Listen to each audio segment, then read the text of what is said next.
रामकृष्ण हरी मित्रांनो, आज जवळजवळ 7-8 वासरं चालवली. व्यायामाला जरा सुट्टी होती. शिवजयंतीमुळे काही व्यायाम द्यायला जमला नव्हता काल, त्यामुळे आज काय केलं, जवळजवळ छकडीला आपल्याला 7-8 वासरं चालवायची होती. पहिल्यांदा घेतला कोरेगाववरून आलेला शंभू, मग तो झाला, त्याला 2-3 राऊंड मारले.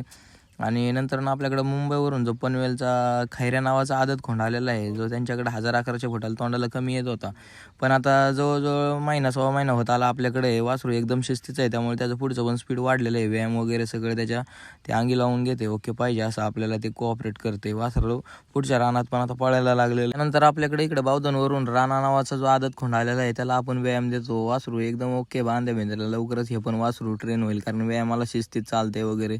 नंतर आपण वरून आलेला आदत खोंड होता, याला चालवला 2-3 राऊंड. आणि याला चालवून झाल्यानंतर आपल्याकडं मावळातून आलेला होता जो शंभू, त्याला GPS लावलेलं. वासरू पळून बिळून जातं, लय बेकार काम यायचं.